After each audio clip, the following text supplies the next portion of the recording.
Now let's take a simple standard like Fly Me to the Moon. Should we play the same chord voicings in these following scenarios? 1, in a duo with another guitar player.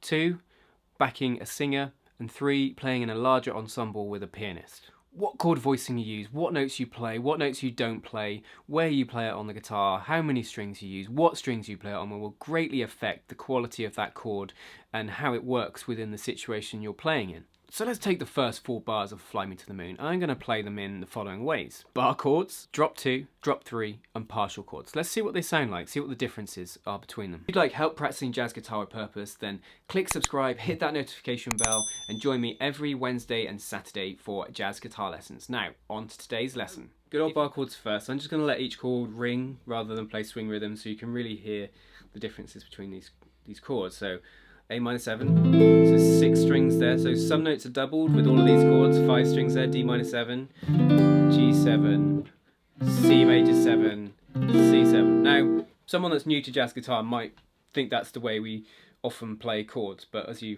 play a little bit of swing, rhythm guitar, jazz guitar, you'll know that we play less notes than those sort of big shapes usually. So let's try some with less notes. Drop 2 voicings are great for this. So drop 2 voicings are where you've got a 4-note chord and all the notes are on consecutive strings, so 4 strings next to each other. So let's try that. And we'll do it on E, A, D, G first. So A minor 7. So I'm actually using the same shapes but just playing less of it.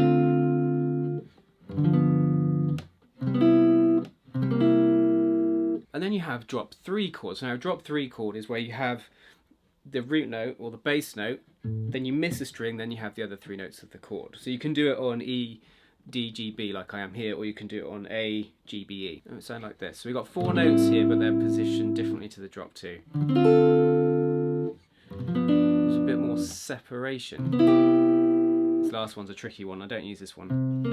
That's C7, probably easier on my telly, to be honest, that one. And my next one is another way, often, you know, a sparse way to play chords is just playing the 3rd and 7th of each chord, which would, you know, could sound like this.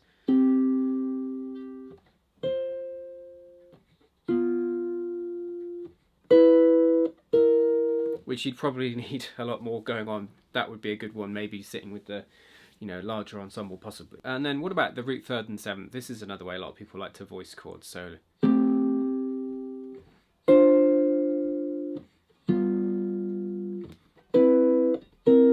now, I think all of those ways of playing the chords have their own merits. Maybe the bar chord one isn't really something I would use, but the others, they do have, you know, different uses. And I think the one that I like the most is probably the drop 3, and that's what I wanted to look at today. Drop 3 chord voicings. Now, drop 3 for me are really useful, and I think they're great for accompaniment, especially in a duo setting, because you get a good amount of separation. Because, as I said, a drop 3 chord is where you have the bass note, miss a string, then you have the remaining chord tones. So I could do A minor 7 like this, or I could do it like this. And there are inversions of those chords which we'll come to, but you get a good sort of degree of separation between the bass note and the rest of the chord, which I think would make it useful in a duo setting or accompanying a singer. I think it would be great. So for me, the drop 3 is great because the bass note stands out, but the chord tones also get a chance to shine as well. The other chord tones, sorry, I should say. It's also good for bossa,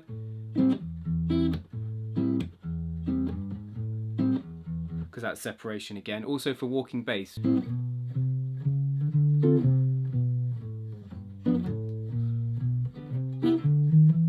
That sort of thing. So that would work quite well with drop 3, I think. When I was first getting into jazz and sort of learning chords like this, no one ever showed me about drop 2, drop 3, and there's also drop 2 and 4. And it was only, you know, some time after when I really sort of started to sort of understand them and get used to them. And I wish someone had. I really wish someone had shown me that, you know, the difference between this, say, that A minor 7 there, that's a drop 2, and this is a drop 3, because there are, you know, very different sounds. Here's another drop 3. Some beautiful sounds you could get with these chords, and it's nice knowing that, you know, certain things will work for certain things better than others, so you can voice your chords appropriately for the musical setting. And if you're going to learn anything, I'm always a fan of being logical and systematic about things. Now, someone might say, right, here's some drop 3 chords, let's play that song, let's play the rest of Fly Me to the Moon, and that could be useful, that could be a good thing to do. But what I prefer to do is actually learn all of the drop 3 voicings in a key. So by that I mean, like, take the key of C, take the 7 chords in the key of C and learn the drop voicings for that particular key, and then apply to chord progressions or songs. Because with these inversions, you're going to encounter some chords you've not done before, some shapes that are going to be pretty difficult. I'm probably going to switch to my telly because some of the shapes are a little bit more of a stretch and maybe not as comfortable on this guitar as I would like. You can get two types of drop 3 voicings. One's on E, D, G, B, and then one's on A, G, B, E. And I've got PDFs of both of those, link in the description so you can get that. And every 4-note chord can be played in 4 different ways with a drop voicing. The inversions move up the neck in the following order, and this is the same for all the chords. 1, 7, 3, 5, 3, 1, 5, 7, 5, 3, 7, 1, 7, 5, 1, 3. It's important to try to think about the notes you're playing, the intervals, ideally if possible. It can always come later, but try to make yourself think like that. It will help you. I've color-coded them as well to make it a bit easier. So the root position one is in red, so that's got the root and the bass. The one with the third in the bass is in black. The one with the 5th in the bass is orange, and the one with the 7th in the bass is blue, and that's consistent throughout the PDF. Now, an important thing to grasp when you're playing these chords is basically as the chord moves up through each inversion, from red to black to orange to blue, on each string it just moves up to the next chord tone. So if you've got C major 7, C, E, G, B, if you play a C on this string, in the next shape it plays an E, in the next shape it plays a G, in the next shape it plays a B. So on each string it moves up one chord tone each time you move the chord up. Let's take C major 7 first, and we're doing the shapes on E, D, G, B. So we've got C major 7, there it is. You probably know that shape, but you might not know that it's a drop 3. Drop 3 because it's have a bass note, skip a string, and then have the remaining notes of the chord, then nothing on there. And then the next shape, so the black shape, we're going to go same chords, but in a, the orders all switched around. Now I've got the third in the bass. And that's a useful thing to know, that if you've got a few bars of C, you can go. Now the next two, maybe not as useful, but they're really beautiful sounding. I mean, listen to that. That's a C major 7 with the G in the bass. So we call this root position C in red. First inversion with C in the bass, sorry, E in the bass, and the third, that is. And then second inversion with the G, the 5th in the bass. And this is interesting because what you get as you move through the shapes, the placement of the notes is different. So this one sounds a bit interesting because you get this on the top, a minor second, the B and the C close to each other. Whereas in the first shape, well, they're closer in that one actually. They're not as close in this one. But listen to that. Maybe a finishing chord. Lovely. And then the final one, third inversion with the 7th in the bass. So that's 3rd, 5th, 7th. You can tell I use the first two a lot. Don't use this one so much, but I'm starting to get it more into my playing. Just love that sound. Better for kind of intros or maybe chord melody playing. Our next chord in the key, D minor 7. That shape you probably know, but maybe not as drop 3, but that's a drop 3 D minor 7. Then we put the F in the bass, so the 3rd in the bass.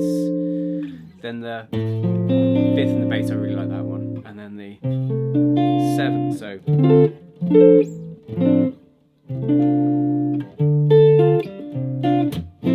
It's nice having these options. And I'll tell you why it's nice, is sometimes you don't want to jump around the guitar and you want to go for the nearest thing. If you want a D minor 7, you don't have to go there or there. You can find these, or even that. That's really pretty with the 7th in the bass. Now, the E minor 7 is going to use the same shapes that we just did. The F major 7 is going to use the same shapes as the C major 7. And the next chord, G7, is going to be different because it's a different chord type. And that would be like so. So G7, root position, 3rd in bass. This is called 5th in the bass, 7th in the bass. I love that one. So we got that one there, root position. That's nice. Moving to the inversion. So if you've got a G7 for a few bars, you can do that sort of thing. Create some movement on it that isn't there. I really like that one, the 5th in the bass. It's like a C7 shape, just move the finger. And then this one with the 7th in the bass, wow.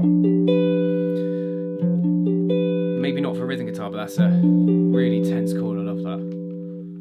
Next chord 6, A minor 7. It's going to be the same as D minor 7, E minor 7. same shapes. And our final chord, B minor 7 flat 5, like the G7, is on its own because you only get one minor 7 flat 5 chord in the key. So you've got root position, third in bass, flat 5 in bass, and then flat 7 in bass. So that would be the drop 3 chords in the key of C on the following strings: E, D, G, B. We can also do the same thing on the A, G, B and E string. I won't go through all of them because that's for you to try, but let's just do the first two, C major and 7 and D minor 7. So we've got, so these are going to sound brighter because we haven't got the big E string, a bit more separation. This one's a tricky one. That's with the first inversion. Then I really love this one, listen to this. That's beautiful. It's like a C major 7, you've never heard it, it's brilliant. And then the final one, oh, bit tense with the 7th in the bass. D minor 7, that's a nice one. That's a bit of a fiddly one. I like that one. And then this is lovely. So that's the 7th in the bass. That's the 5th, and it's always the ones with the 3rd in the bass that are most difficult, I think, most stretchy. And some couple like cool observations, like D minor 7 is the same notes as a F6, so you can use those D minor 7 inversions for F6, and that would work with E minor 7 is the same as G6, A minor 7 is the same as C6, and also the B minor 7 flat 5 is like a rootless 9 chord, so there's some more you can get from these chords when you get into them. So practice wise, rather than trying to jump into a song, learn them systematically up the neck like how I played them. Try to get more comfortable and used to the way you finger them. Note the way the intervals are the same as they move up. Be aware of those and the notes you're playing ideally. And then finally you could take some tentative steps to putting it in a progression, probably like a 2-5-1, like if we tried to do a 2-5-1 with drop 3, could do this. That sounds quite cool. Or on the D string, A string one, sorry. Oh, got the hard shape here. Sounds nice though. That's nice. That's nicer than in root position, but it's all about context and what you want. And going back to where we started this lesson, which was, what would be the best chord voicings for playing that Fly Me to the Moon, depending on the context and who you're playing with. Now, I think these are fantastic. As I said, for accompaniment, they're also good for walking bass, and also bossa nova sort of playing because of that separation and the gap of that one string. Anyway, what do you think of these drop voicings? Grab the PDS, try and practice them, try and get them into your playing. Take your time with them. They're not the easiest shapes, some of them, as you could see the way I was trying to play them. Some of them are more familiar to me than others. They'll naturally be ones you gravitate to and use more widely. You're less likely to use the ones with the 7th in the bass, probably, certainly for rhythm guitar perspective, but certainly the ones with the 3rd in the bass, they're really good for creating movement in the bass when you're playing over a chord. And all of this just contributes to your overall sort of learning that fretboard. Anyway, thank you for tuning in. Any questions, any comments, leave them below. Until next time, you take care.